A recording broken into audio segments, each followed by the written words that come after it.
যে বাংলাদেশে এই আওয়ামী লীগ সরকার ক্ষমতায় আসার পর এই বাংলাদেশটার বিভিন্ন জায়গা থেকে শকুনের মতো যেখান থেকে যা পারে তাই নিয়েছে। সুতরাং দ্রব্যমূল্যের ঊর্ধ্বগতি কোনো ব্যতিক্রম কিছু নয়, কারণ তারা চায় সিন্ডিকেটের মাধ্যমে টাকা টাকা টাকা এবং সেই টাকা বিদেশে পাচার হয়েছে। আমরা দেখেছি এই সরকার ক্ষমতায় আসার পরই কিভাবে আমাদের শেয়ার বাজার লুট হয়েছিল, একের পর এক ব্যাংক লুট করেছে এবং সর্বোপরি আমরা দেখেছি আমাদের বিদ্যুৎ কেন্দ্রগুলোকে কিভাবে আমাদের ক্যাপাসিটি চার্জের নামে লক্ষ লক্ষ কোটি কোটি টাকা তাদের নেতাকর্মীদের এবং এই শকুনগুলোর মধ্যেই ভাগ করা হচ্ছে। তাই আমি বলবো এখন সর্বশেষ ব্যাংক খালি হয়ে গেছে, শেয়ার বাজারে অস্তিত্ব নাই, তাই জনগণের পকেট কাটার জন্য তারা আজকে তৈরি এবং এই টাকা তাদেরই এবং তারা বিদেশে পাঠাবে।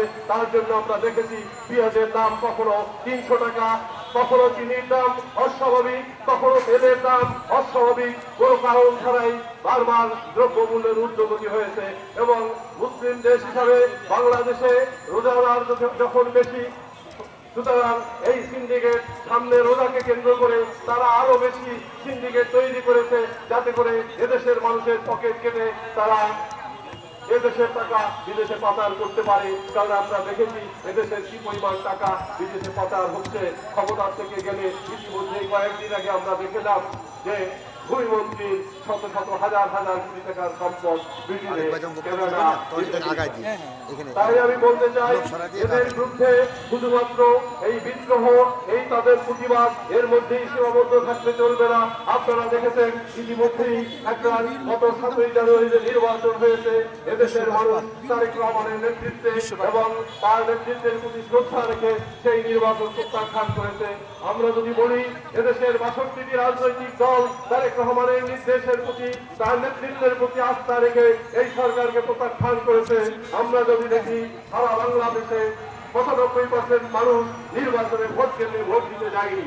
তাই আমরা বলবো আমাদের সেই ঐক্যবদ্ধ হয়ে এই সরকারকে হটানোর জন্য যে উদ্দেশ্যে আমরা আন্দোলন করে আসছিলাম, গত 28 অক্টোবর পরিকল্পিতভাবে এই সরকারের একজন মন্ত্রী এবং আওয়ামী লীগের সাধারণ সম্পাদক বলেছিল হেফাজতের মতেও বা হেফাজতের চেয়েও আমাদেরকে খারাপ অবস্থায় নিয়ে যাবে এবং তাই তারা করেছে। কিন্তু তার মধ্যেও বিএনপির নেতা কর্মীরা কেউ কিছু হতে দেননি, তারা রাজপথে আছেন এবং রাজপথে থাকবেন।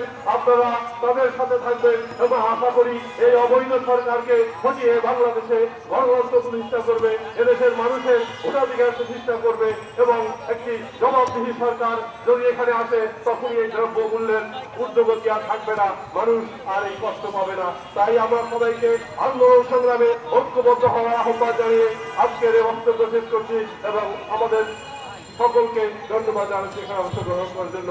বাংলাদেশ জিন্দাবাদ, শহীদ রাষ্ট্রপতি অমর হোক, খালেদা জিয়া জিন্দাবাদ, তারেক রহমান জিন্দাবাদ।